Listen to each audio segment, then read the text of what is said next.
La cathédrale d'Albi, donc c'est au monde le plus grand édifice en briques qui soit construit.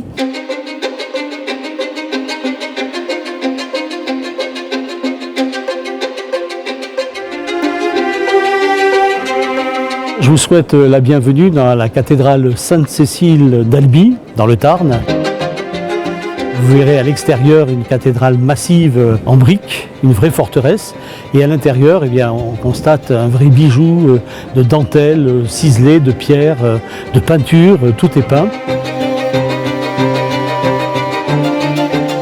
Et donc ici, on se retrouve dans le chœur initial, un chœur des chanoines.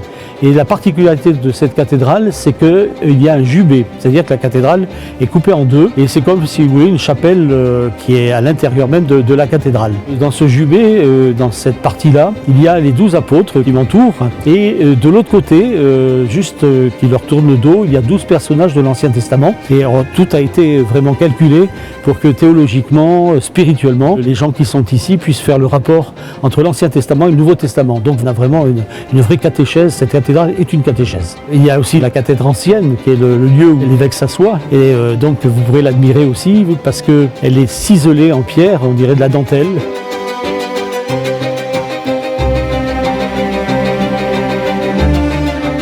Donc la cathédrale a été construite en 1282 par Bernard de Castanet et elle a mis 100 ans pour être construite. Il faut dire que c'était l'époque des Albigeois et donc cette hérésie cathare qui fait qu'à un moment donné l'Église catholique a dû reprendre sa position, si bien d'ailleurs que les évêques successifs étaient aussi des princes-évêques puisqu'ils avaient le pouvoir temporel, et c'était aussi pour montrer la puissance de l'Église catholique et en même temps de montrer qu'elle était bien incarnée puisqu'elle est toute en briques et la brique c'est cette couleur chair qui montre aussi que en fait l'Église est sur terre et du coup la brique étant aussi un matériau du pays, ça tombait bien qu'elle le soit. Et l'intérieur par contre quand on rentre, alors là on a un festival, un feu d'artifice de peinture, de sculpture.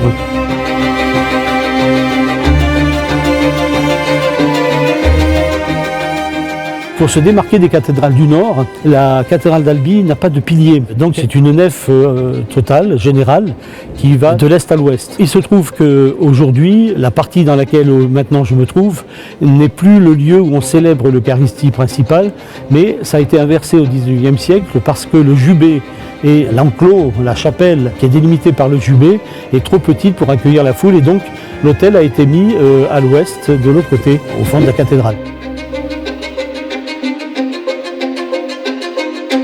Oh là là, il faudrait des heures et des heures pour chaque peinture. En fait, ces peintures ont été faites par une école française du nord de la France et puis avec des Italiens qui sont venus aussi peindre la cathédrale. Il faut dire qu'à l'origine, quand elle a été construite, elle était nue entièrement, elle était entièrement en briques.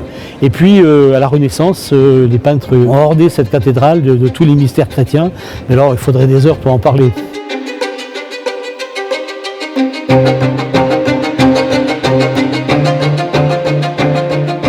Nous nous trouvons ici dans le chœur actuel, donc où la messe est célébrée, l'Eucharistie est célébrée. On est entouré du jugement dernier. Et ce jugement dernier est intéressant parce que d'un côté, il y a effectivement les gens qui se perdent. Et ce qui est intéressant, c'est que les gens qui se perdent sont représentés par des gens qui ne se regardent pas.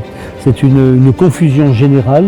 Personne ne regarde personne, donc ce jugement dernier qui est très ancien explique, ou en tout cas exprime le fait que la mort finalement éternelle, c'est la non-relation. Par contre, le paradis, ce sont des gens qui regardent dans la même direction, qui sont tournés vers le Christ et qui marchent ensemble. Donc vraiment, on a une vraie catéchèse. Alors malheureusement, le Christ qui était au centre a été détruit pour agrandir là aussi la cathédrale, mais on a vraiment cette trace encore de ce beau jugement dernier qui donne aussi à penser nos contemporains puisqu'il s'agit effectivement de la relation humaine qui est en jeu par rapport à Dieu.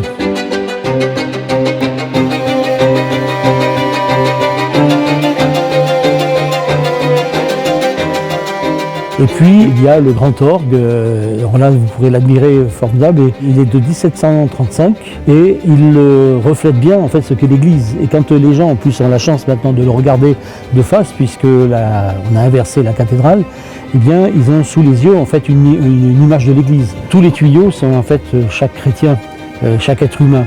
Et ce qui est intéressant, c'est que tous les tuyaux jouent une partition qui est accordée les uns par rapport aux autres. Ça ressemble beaucoup en fait à ce qu'est le mystère de la Trinité, c'est-à-dire à la fois la partition qui est donnée par Dieu le Père. En gros, si vous voulez, l'Ancien Testament, il nous a donné en fait la partition elle-même.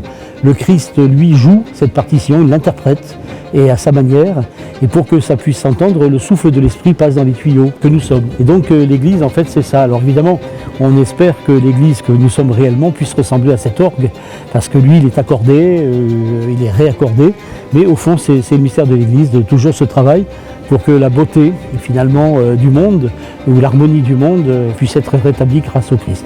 Voilà, donc ce grand orgue, c'est le point d'orgue de notre visite.